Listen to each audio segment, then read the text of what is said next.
Hey, this is Nate English from EnglishEndurance.com. I'm a retired professional cyclist and endurance athlete coach that mostly works with cyclists. And then normally my content's about like training and cycling and bike racing, but we wanted to have some fun and do some very amateur commentary on the Vuelta during a very unusual racing year with COVID. And then Gregory here. What's up, Hey, Gregory? how you doing? I'm Gregory. I'm an amateur cyclist, but I'm a pro cycling super fan. So Nate asked me to come in and give my completely uninformed but hopefully entertaining opinion on this year's Vuelta at Espana. I think it'll be fun. So yeah, this year is kind of crazy because COVID completely changed the calendar and even leaves some doubts about exactly how the rest of the season can proceed as some case counts go up. But basically, the Grand Tours are usually spread out over like 6 months, and the whole racing season takes like 10 months. But now it's been compacted into like 3 or 4 months, and the Grand Tours are literally back to back to back. So the tour finished a month ago, or like almost a month ago now, and the Vuelta is about to start. And so it's going to be really interesting. The whole race happens in the north of Spain, and so it's like not taking in as much territory as normal. It doesn't go overseas except for one stage finish at the Tourmalet, which is just barely across the border. But yeah, what are you thinking so far just about the race as a whole, Gregory? Yeah. Well, I think it's only going to be 18 stages this year, right? Because they had originally planned for the Grand Depart in the Netherlands, and because of the restrictions regarding COVID-19, they're no longer able to do that. So it'll be a shorter Vuelta, even though it's compacted into this crazy cycling season with everything happening in the last few months of the year. And then it's all happening in the north of Spain, right? There's no stages in the south, and there's very few flat stages. Yeah, I think it's also interesting that it is still the last, they say the best for last Grand Tour, but it's later in the year. So I feel like some of the extreme heat that they sometimes get probably won't be there. Like it'll probably be warm or like even hot, but it won't be like 110 for like a couple of days in central Spain like it has been in the past. But yeah, so we pulled up some of like the key stages. So everything happens in the north of Spain. Then they go kind of here to the west for a second at the end and finish in Madrid like they always do. As you can see, it starts off with just some like bumpy stages. All of these are not big climbing stages, so it's going to not have a big consequence for the GC. There might be a few seconds here or there, but it'll be pretty much all together and completely undecided until at least stage 6, where like the GC will start to sort itself out.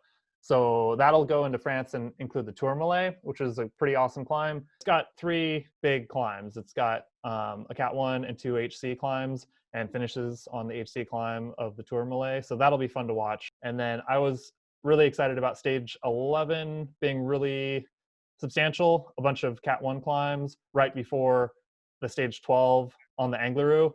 It could be fun if that was at the end, but I feel like right in the middle like is all the excitement with those 2 stages, at least for me. Like I think that'll be fun and have a big impact on the GC. Yeah, well, I think like every Grand Tour, right? There's usually an early leader, but they go on way longer than everyone always anticipates in terms of racing, right? So while you've got stage 6 with the Tourmalet being pretty significant, by the time they get down to here, I think it's possible that there's a big shakeup in the leadership, even like on the tour, right? I mean, who thought Pogacar was going to pull off a win Pull up. like that Yeah, on at the last second. the final stage? I mean, it was like one of the most incredible finishes I've ever seen to a bike race, let alone professional sports.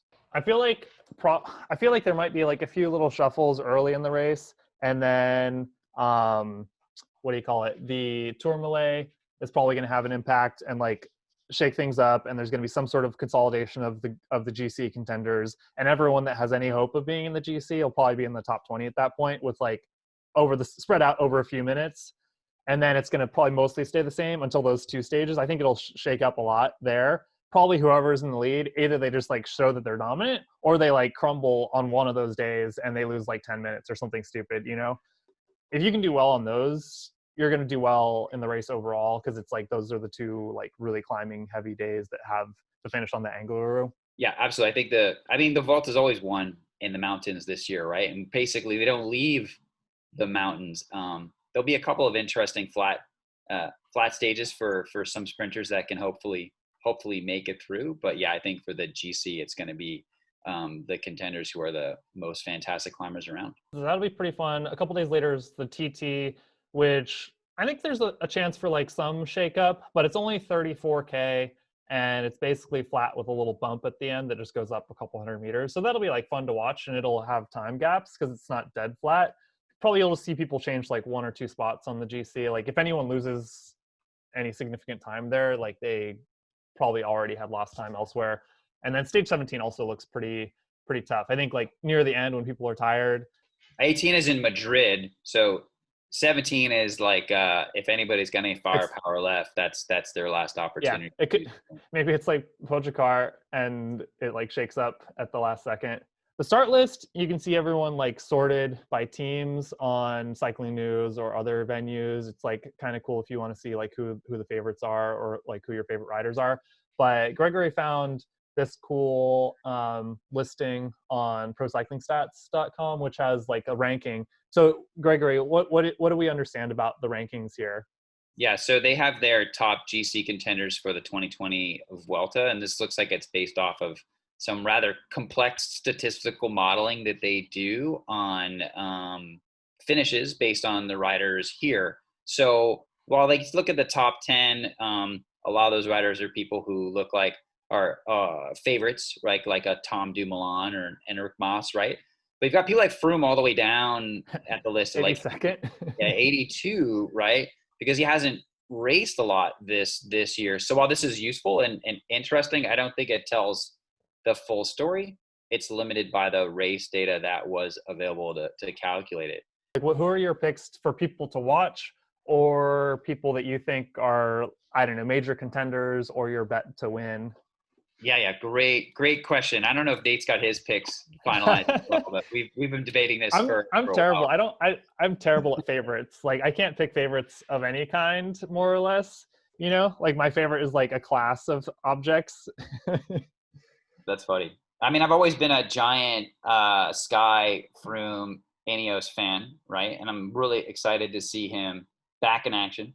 I think with Carapaz there, that's an amazing combo. Do you have a top pick, or do you have like a few picks? My pick, interesting. So I want to go with Froome Carapaz Ineos combo. I mean, they're my favorite team, and like I'm really excited to see Froome back. And like, you know, they're well rested, they're well supported, they both know the Vuelta really well. Like, it just looks like it's theirs to lose in a lot of ways. Yeah. So I think that would be my most boring number one pick. Although, so who's the winner in that scenario? I think it's Carapaz. I mean, the guy pulled off the Giro win too in the most fantastic fashion, right? Do you have an outside, like if I don't know, if they have issues on their team for whatever reason, like do you have an outside pick or two? I mean, who wouldn't want to see EF pull off a big win, right? Anyone from the United States in particular. I'd love to see Michael Woodsy, like finally get a really big GC win. He's got TJ there. Like, those guys have tried for many years. Could they do it? I think it's a long shot. Yeah. Is it possible? I think anything's possible in the Volta. I think that's what makes it exciting. It's like the pirate ship of races, right? It's every guy who hasn't necessarily had a great result all season that they're trying to make it happen, right? And so anything is possible, and those guys are fantastic climbers. Yeah. I feel like they're definitely, like, TJ and Woods should be fun to watch. I feel like they definitely have a good outside chance of being on the podium. I would have a hard time picking them for the win, but I think a great ride for either of them would be to get on the podium, and I think either of them could do it depending on how things play out. I guess, I don't know, we'll see. It'll be fun. I feel like outside picks, like Thibaut Pinot could be up there. I feel like the fact that it's all like more climbing could be fun if he like can get his stuff together for the whole duration of the race. I feel like UAE is interesting as a pretty deep team, especially in a season like this where it's just challenging for all of them. I almost am tempted to put my money on the more experienced riders who are like strong. Maybe they're not the strongest as some of the younger guys that are like up and comers, but they're just more experienced and they know how to like manage their energy better and stay cool headed throughout the race, especially when there's going to be a lot going on, because it's so bumpy. I feel like some of the younger riders might get really excited and like just fully go for it on some of the climbing stages that are hard, and they might get like a good result one day, but then like crumble on a subsequent day, you know?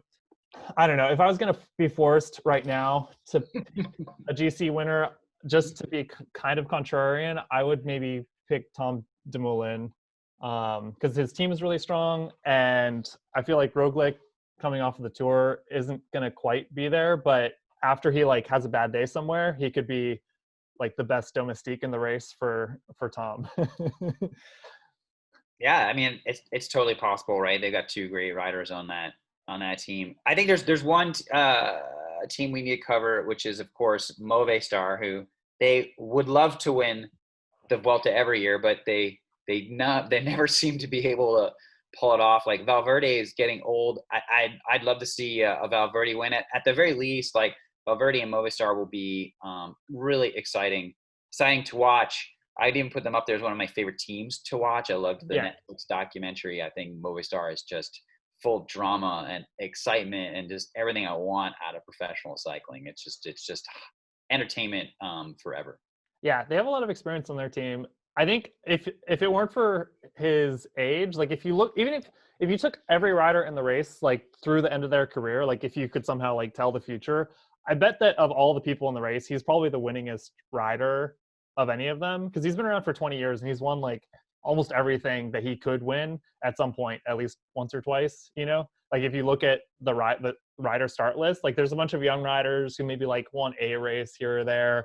There's some riders that have been around for like 10 years and they're like have been on the podium or top 10 a few times. But if you look at his, like he has like 20 wins and then like a bunch of podiums at like all of the biggest races.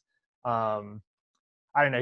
He's really good. It'll be fun to watch their team, because like some of the teams like that have that experience, like any of the younger riders having the experience around them on the team of an older rider that's won everything, I feel like could be a nice opportunity for some of them. Same for Jumbo. Like Sepp Kuss is a good like up and comer, good climber, but also they have Hessink on the team who's like really experienced and really good, and like probably can't win. Like he could maybe win a stage or like be on the podium a few times, but I feel like having that kind of depth of experience is really helpful. Looking at some of the teams, like you can tell that they don't have the depth of experience or fitness when you look at all the riders that are, starting the race. Yeah, but it'll be fun. I feel like it's just such a crazy year. Like anything could happen. So that's our picks. You're going with Dumoulin and Jumbo, and I'm gonna go with Carapaz and Ineos. Sick. We're probably both wrong. It'll be great. Well, we will see. It'll definitely be entertaining. Okay, cool. I'll see you tomorrow, and we'll go from there. Thanks for having me. Bye-bye. Bye.